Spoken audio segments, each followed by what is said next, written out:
Hey, it's Joey, and before we actually start, I want to tell you about something. Central Texas needs blood, and we have teamed up with Carter Blood Care to host a blood drive here at Grace Bible Church in our sanctuary. So if you visit bgrace.org/blood, you can sign up for your spot to give blood on December 12th between 8:30 and 2:30. The blood is actually needed here in Central Texas and will actually be used here in Central Texas. So please sign up, and if you're able to give blood, Central Texas needs your help. It's a way you can help right now. So I guess without further ado, here's the show. Hey, thanks for tuning in. This is Sunday Recap, the weekly edition of the Grace Bible Church podcast, where we talk about life and faith based off of our sermon this past Sunday. For more recordings of our podcast and our sermons, visit bgrace.org/podcast. For more information about Grace Bible Church, visit bgrace.org. I'm Joey Colon. I'm Kendrick Spells. I'm Chris Webster. I'm Jim Wilson. I'm Dave McMurray. And I'm Eunice Cho. And I'm going to have to edit that. All right. Well, welcome to another week, Monday morning, where we talk about our sermon. We finished Daniel last week, and so this week we are in our new series. It's a short series, a 4-week series for Advent. So if you know anything about Advent, you know the sermon titles already. You know what we're going to be talking about already. It's all already laid out. It's hope, joy, peace. No, that's the wrong order. Love. What's the order? Hope, joy, Hope, love, love. then peace. Yeah. Hope, love, I joy, almost messed peace. that I'd up. love to it. I don't know why peace went first in my brain.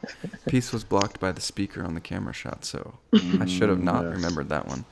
Well, this week is our Advent series on hope, and I guess you started, Dave, by talking about what Advent even means, etc.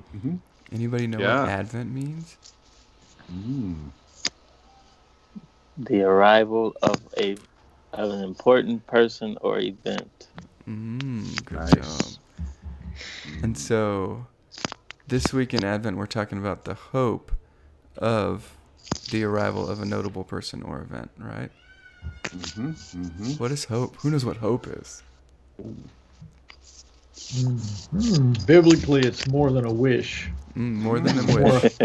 More of a confidence that something is going to take place.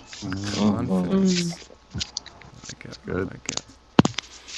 And I think, Dave, before you got into your sermon, you also talked about 2 practical ways. Man, my notes are rough. I wrote in pencil, and I wrote very clearly, but I just put 2 practical. But I think it was 2 practical ways that you can use Advent season to help yourself inwardly and outwardly or something like that. What was that? Yeah. Well, I was talking about inwardly as a spiritual practice, kind of pushing against the culture of consumerism and busyness and craziness, so trying to just slow down and meditate on Jesus more.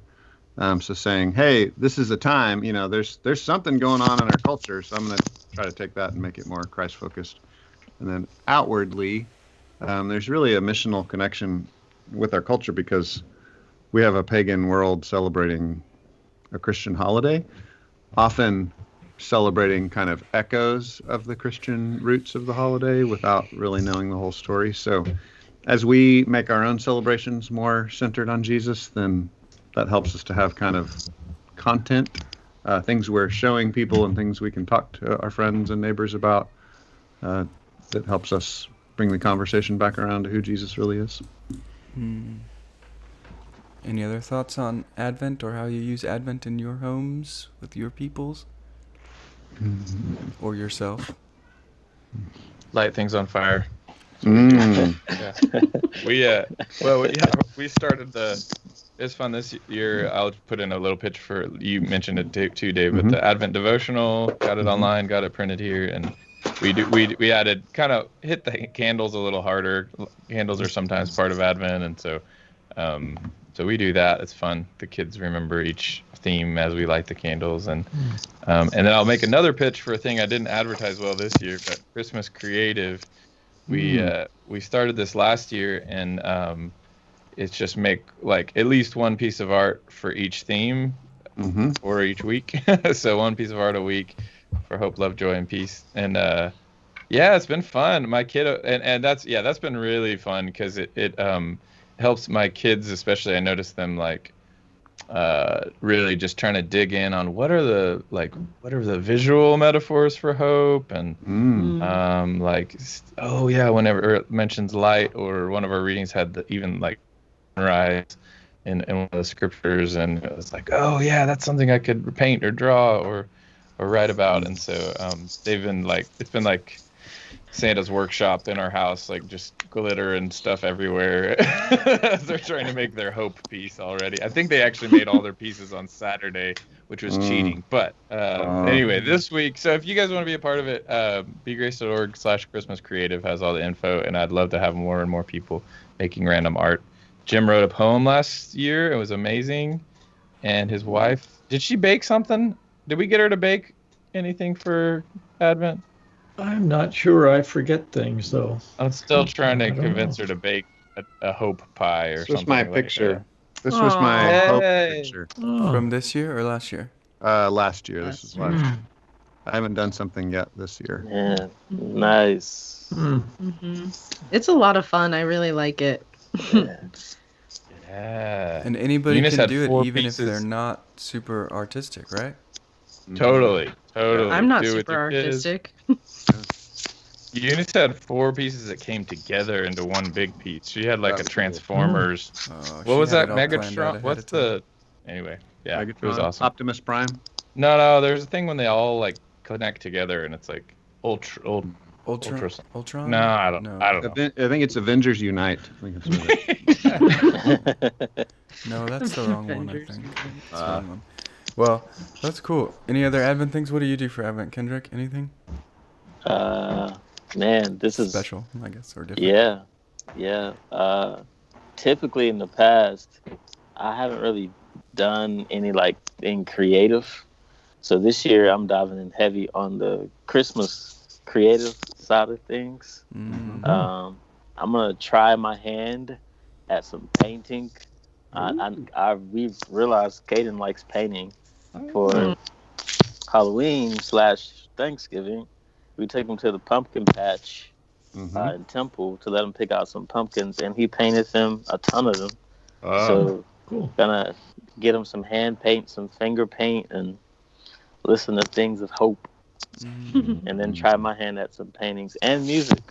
Have a pretty fun Joy Week music. So That's awesome. Woo woo. That's awesome. We got our second live tree. We'd always done fake trees in the past, but got a live tree for the first time last year. Got another one this year. It's pretty exciting. It's like pretty awesome to have this giant live thing that you can smell in your house. We've never really had house plants, inside. It's cool. It's invaded our dwelling space. We have done 0 Christmas decorating yet. But we'll get there. Maybe tonight. I don't know. We'll see. The only thing different I have this year is I got that Advent jam calendar. Right. Did I tell you guys about that? Anyways, that starts tomorrow. It's only 24 days, so I pulled it out of the closet. But we have we have an Advent calendar for kids.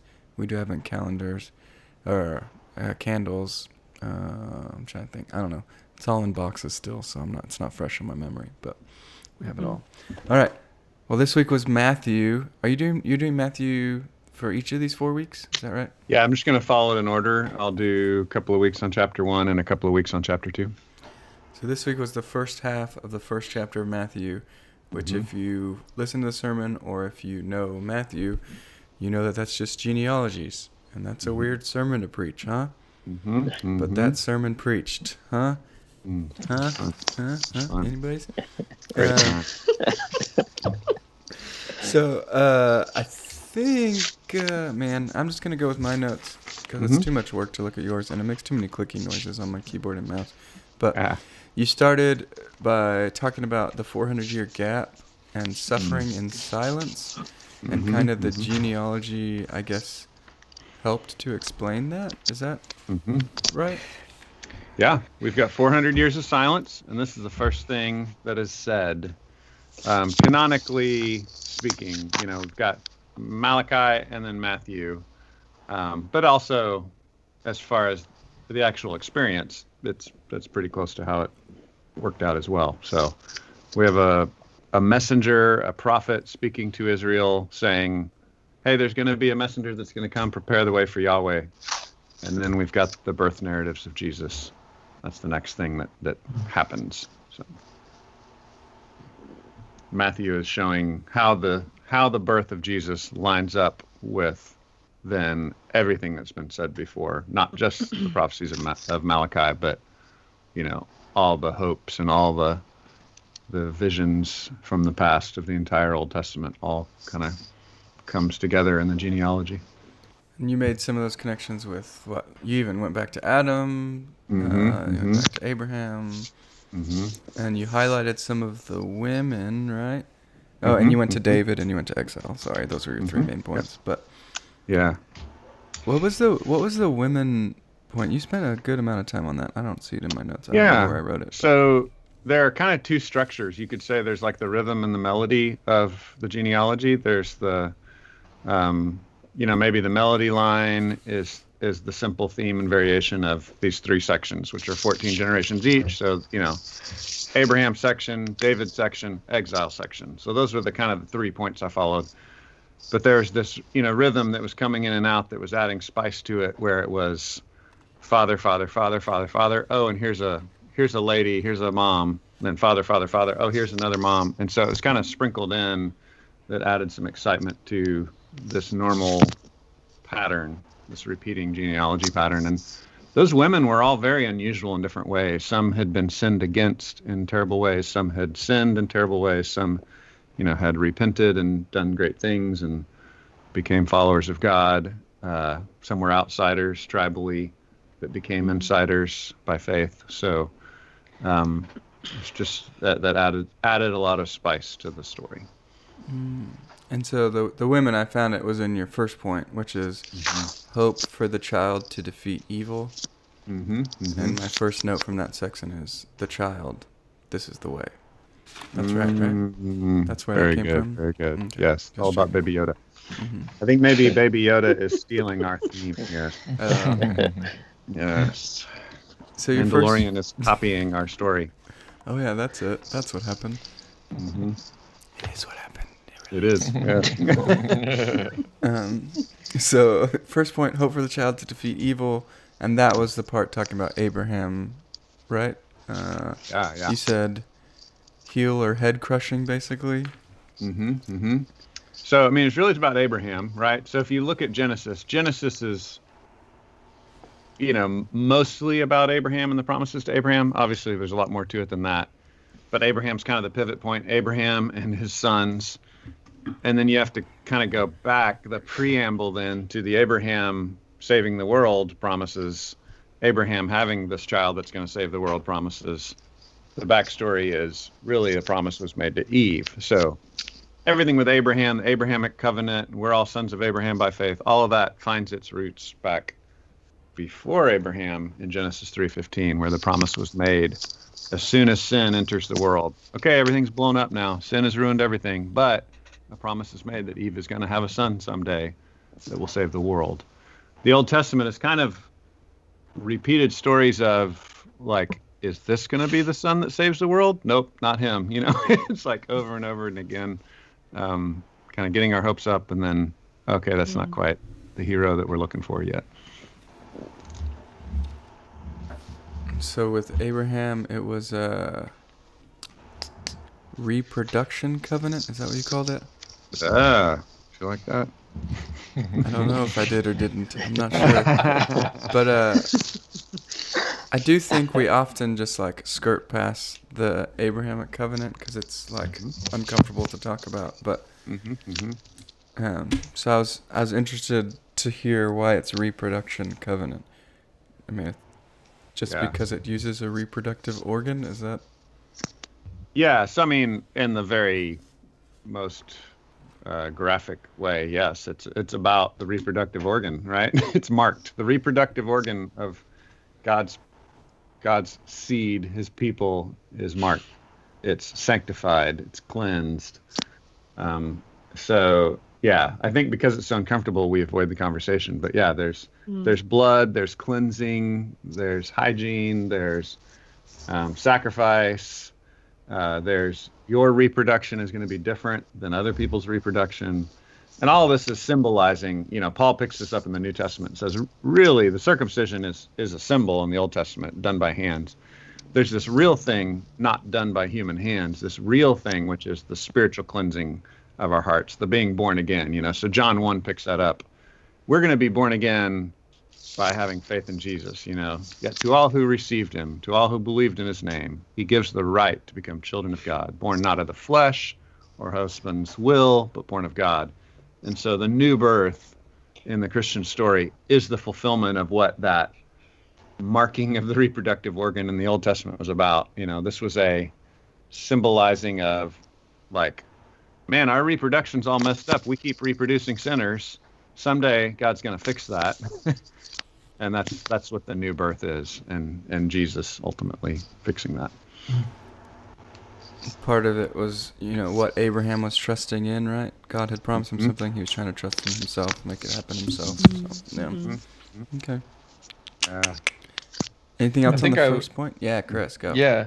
I loved when you were talking about the women, especially in the genealogy. I was just, hit again by, like God has his covenant people, but he's constantly bringing in people from the outside, and we've talked about that before. But I was just hit again, God really is bringing in these outsiders, very often Rahab and Ruth specifically you mentioned, and I think it's just, I get excited about all this, the promises stuff, because it really is. I love sort of epic fantasy. You even mentioned that, fantasy books and stuff. I love these echoes in the deep dark past that come to fruition and stuff but I think I had an even slightly different take on that with the insider outsider thing, God's people, and I think people of the promise was the phrase that kept coming up. And I've been in the church so long that I almost can't, and a believer so long that I almost can't imagine being an outsider to that. But I thought that was helpful to me to think through.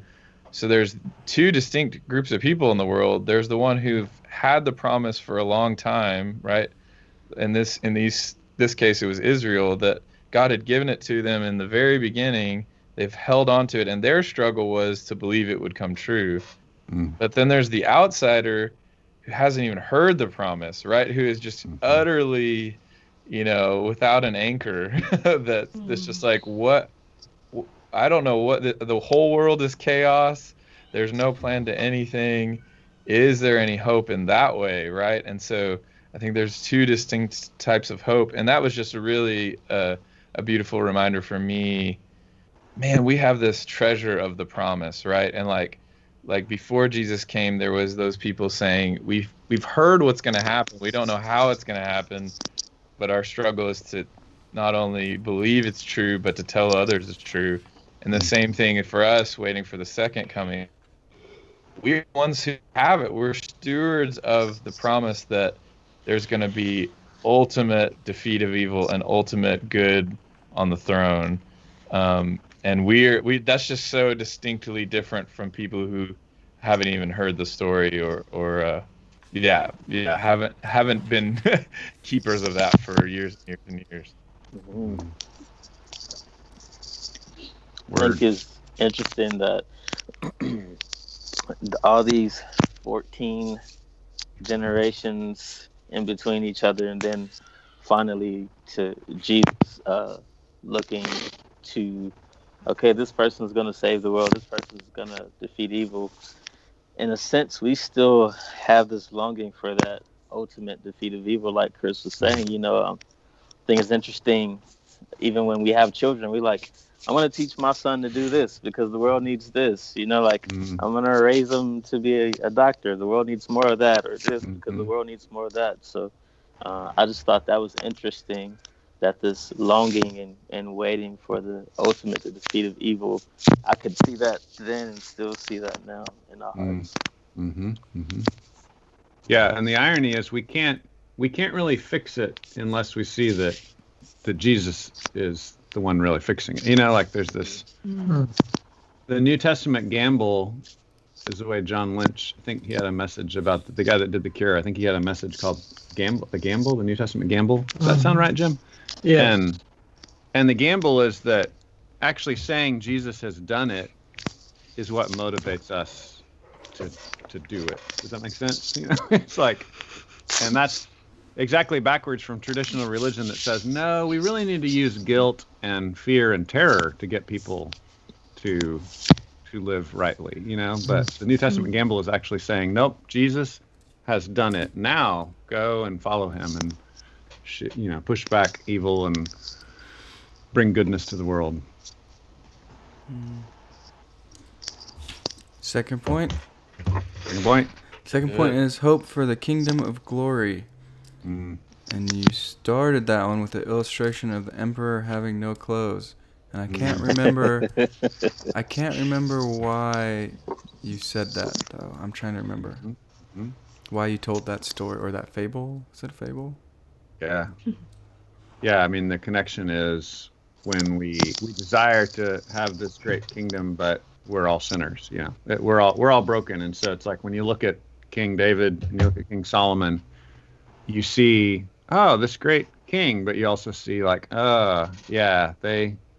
they messed up, so it's the idea of the king, seeing the king naked, seeing the king in his shame. And that's basically who all of us are. That's really who we all are. But Jesus is the true king that fulfills every hope. He's the king we've been waiting for. Yeah, I like the distinction between imitating the men who trusted God in their behavior or imitating them in terms of their faith in God. Because there's a distinction there that often gets lost, especially in our Sunday school stuff sometimes, that we teach behavioral imitation. Do what David did. Pick up a sling, slay a giant, right? Instead of David trusted that God was bigger than the giant. Yeah, that's good. Yeah. See that with Abraham a lot too. Yeah, that's what Paul is pointing out. Like, hey, look at his faith. Hey, look at his faith. Don't look at everything he did, but look at his faith. So good. I think there's something so distinctly relatable about Jesus. I think, that's the beauty of the incarnation. Like when you think of, it's not like a superhero, like Superman. Oh, this invincible person, he beat somebody up, he defeated evil. That's awesome. Like, I know Superman has kryptonite. Okay, I got it. But like the fact that Jesus, I guess maybe even going back to ancient mythology, there's often this strange mixture of, do we celebrate the weakness or do we celebrate weakness in people? And Jesus was like, he came and he was weak, right? He was human. He didn't have, in that sense, like these superpowers where he was indestructible, right? He could never be hurt, that kind of thing. He had the weakness that we have, but lived perfectly. So it's this strange, beautiful thing of a king who knows and faces the same things that we face, but as a frail human, but wasn't defeated. And I don't know, gosh, I'm not unpacking it well, but I think there's just something beautiful about that relatability of Jesus that we celebrate. For sure. I think you just quoted one of my favorite scriptures, Hebrews 4:15. For we do not have a high priest who cannot sympathize with our weaknesses. Yeah. Yes, I love that. He understands. Uh-huh. And I think you were saying, Dave, there were 2 ways people can go instead of hoping. I don't remember exactly what you were saying, but you're saying despair or pride. Yeah. What kind of like the track, as we think about leadership, you've got the track of despair, like I can't do it, everything's messed up, so I give up, I'm not going to lead. That's despair. The other track, though, is the track of pride, which can be a snare for leaders big time, is, oh, I can do it. Like I have a little more skill than the next person. That makes me a leader. I'm going to lead people, and they just need to get in line, and there's a lack of humility, a lack of awareness of your own sin and need for Jesus. And so I was saying the trust that Jesus is the ultimate king enables us to kind of walk that line of being simultaneously bold and humble, simultaneously aware of our sins and frailty and our moment by moment need of the Spirit, but also aware, like, no, God can really use me. I'm a leader. God's given me this little circle of influence, and I'm going to influence people, and God's going to use me in great ways.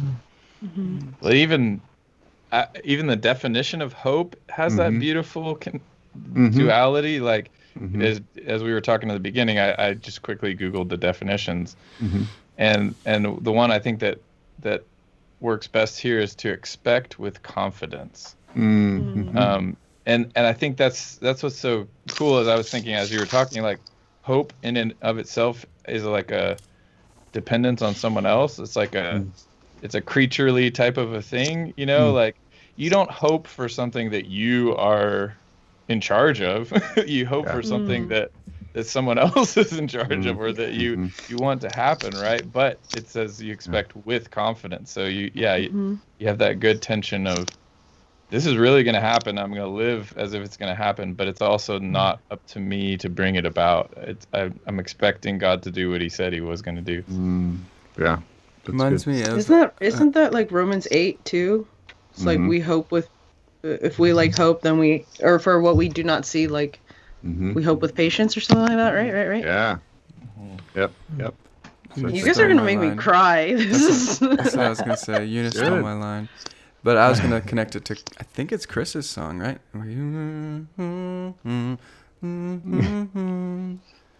Hope. We wait for it with patience. Oh, yeah. I wish. It's not my song. That one? I thought you were about to say peace to you. I'm like, are you talking about peace? Because that's not that's it. a different week. What is that song, Chris? From the depths of woe. That's right. My nemesis. Yeah, I was just thinking patience ties in so much to hope, because patience implies that you trust it will happen. You're anxious that it will happen, but you can, I guess, calm yourself and be in control of yourself and wait, knowing that it will come. I think that's what patience implies. That's what I try and teach my kids, I guess. All right, the last note I have for this. Anybody have something else? I just had a comment. I would just keep looking at the idea of being glorious and broken, and just trying to picture how do we see ourselves as glorious. It's pretty easy to see that we're broken, but how do we understand that we're glorious? Yeah. Because we bear the image of God. Well, I think our gifting is a part of that. So like Eunice says, generally we all have God's image in general, but I think our gifting is kind of where that usually shines through. Like God's gifted us in unique ways, and you're like, oh, that's the image of God kind of shining out a little more in that area. And I think that's a really important thing for Christians. Again, there's this paradox. If you have no sense of glory and gifting, I would say that's a gospel problem. Like that's a brokenness in you. You're not fully aware of your adoption as a son or daughter of God if you see no glory of God shining through your gifts. But if you're all about that too, the other extreme is like you're like, I'm awesome. Again, you probably need to see your own humility some.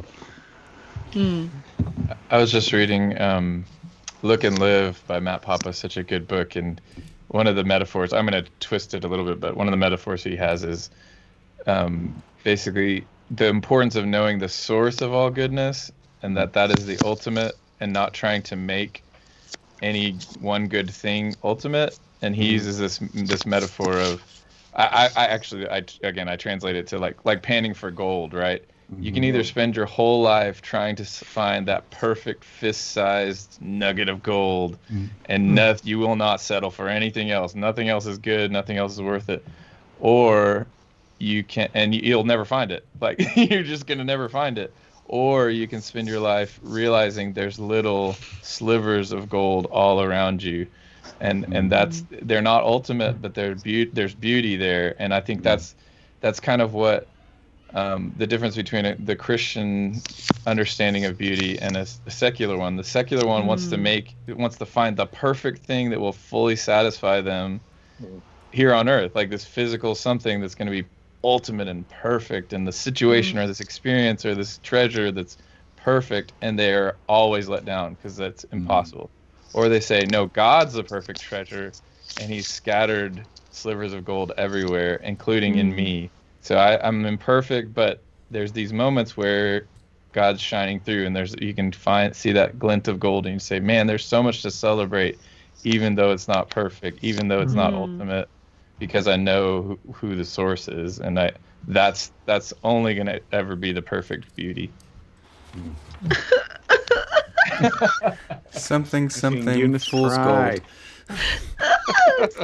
Well, I mean, we sang The Secret, right, for the kids song yesterday. It was like, I know what it means to have plenty, and I know what it's just like, my heart. It's so good. I mean, but like going back to what Jim was saying, like trying to know how to be glorious and yet be broken. I mean, like, we keep talking about like the duality of things, right? So like hope, there is like an anxiousness to it, but also there's like the patience, right, in it.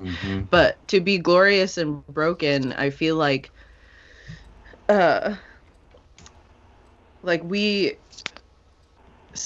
when we know that we're not enough, like, to do whatever we need to do in life, right? Like, every single day we know we have to, like, die to ourselves, realize that we're broken, and then lean on the Spirit to, help, like, I mean, do everything. But everything that we do in our lives is to glorify God, and He completes us in those ways.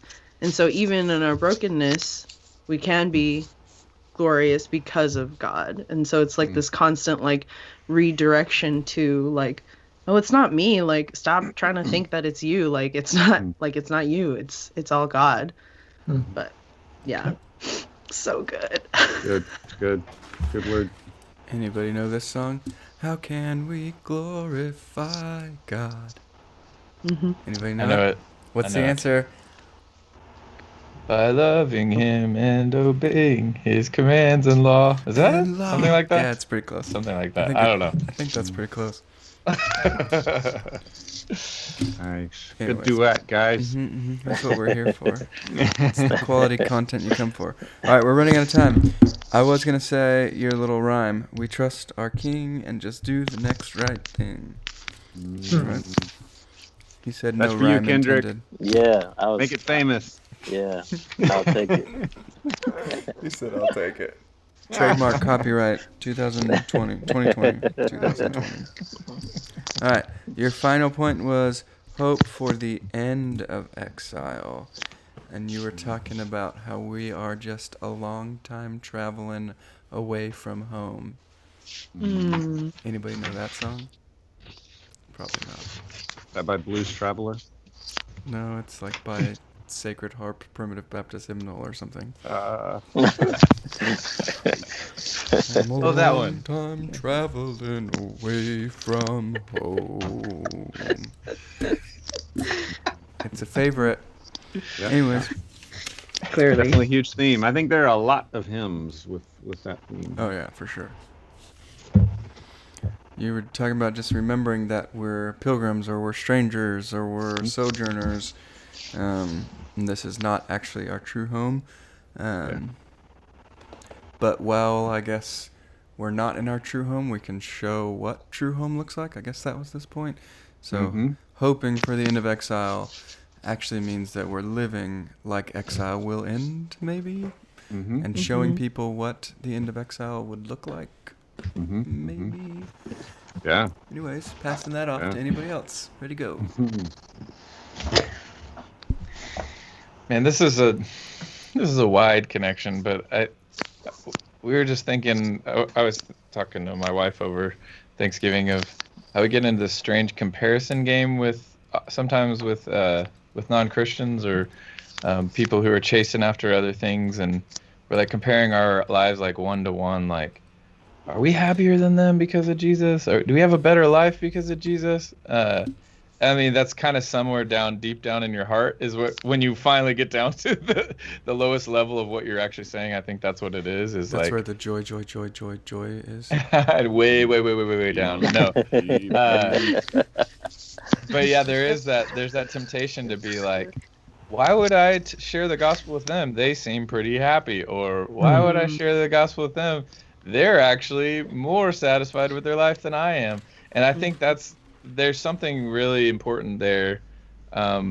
When the Christian world, when this life is not ultimate, and in fact this life is simply, this is a mission, and this life is meant to be spent, not clung to, then there needs to be foolishness in your life, like worldly foolishness. Like you need to, right? Like when you're investing in something invisible to other people, like it needs to look silly to someone who doesn't believe that, right? Like I just, man, there's just something there of like, we've talked about this before on the podcast, but if you're really in exile, that means you have a home somewhere else, and you're actually only here for a little bit, and so you're gonna work and love in weird ways that people who say this is it don't understand and can't understand. And you can't even compare your lives, because I mean, we have to be careful of that, of saying I'm less comfortable right now.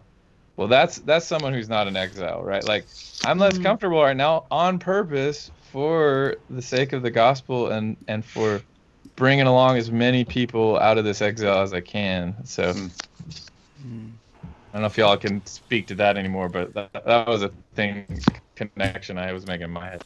Yeah, I guess Babylon, there are parties in Babylon, and Babylon might look like a party, but yeah. So people might look happy.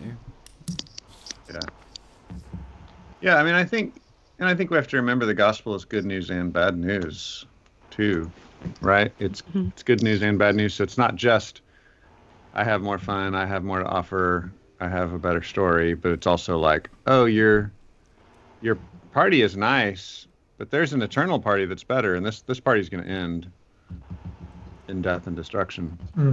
Yeah, there's still good and joy in the world, even. Yeah.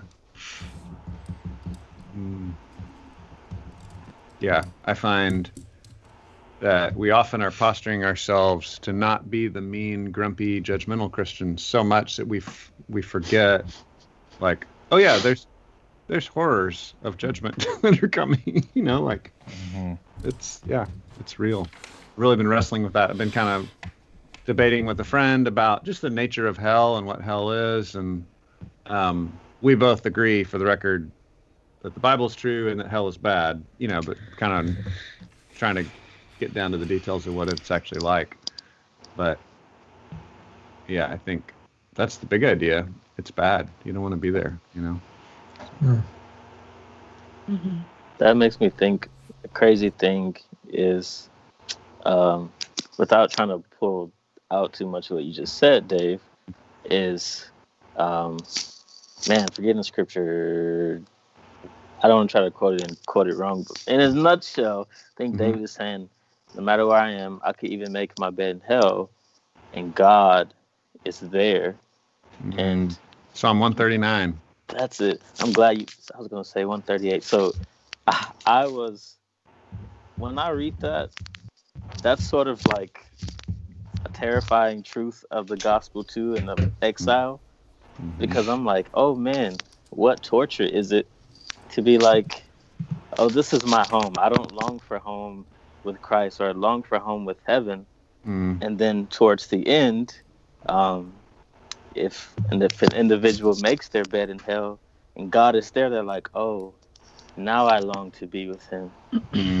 Now I wish I could have spent my life in pursuit of Christ and his will. So I think even just reading that, it's like this treacherous thing to me of, oh man, exile here, it's bad, but it's not so bad. Maybe it's an exile after in that way. Permanent exile is really Yeah. Yeah. Somber.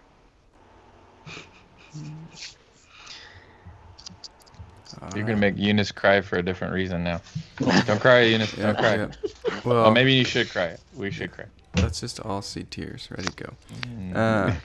Well, we're pretty much out of time, but we'd be amiss if we didn't let you know that it's Eunice's last week with us. We celebrated with her passing the NCLEX.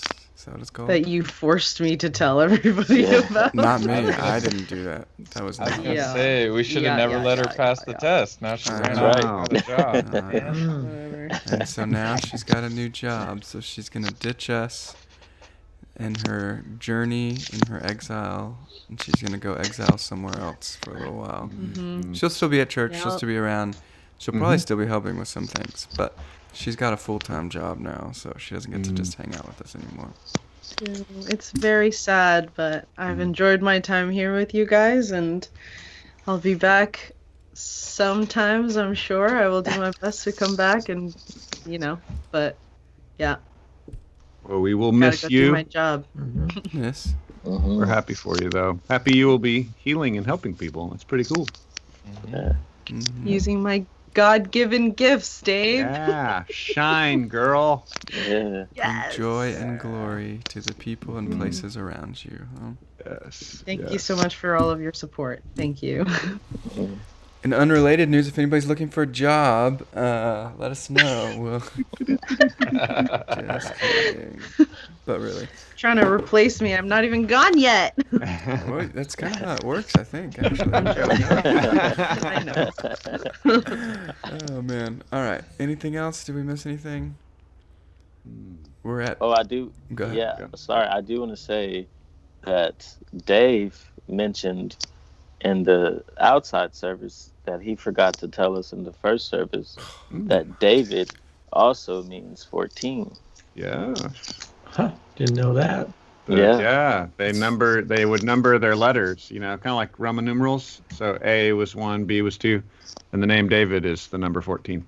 It's because he killed Goliath when he was 14, right? Isn't that? Yeah, good job. Good catch. So you didn't know you needed a calculator for your quiet time, but Yeah. So it's the poetry and rhyme scheme of Hebrew. That's cool. All right. Cool. All right. Well, don't forget about services changing next week. 9 a.m., 11 a.m., 4 p.m. Yep. What else are we gonna newcomer forget? lunch. Yeah. Communion. Communion. We're gonna squeeze communion into the morning services now. Oh, And limited childcare.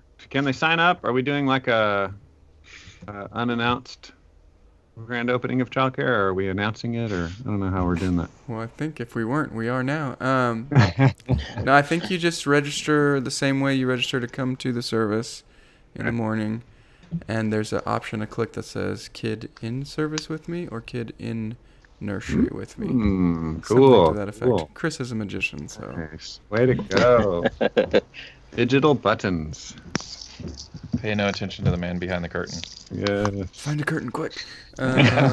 So we have services changing, which includes new times, communion, childcare.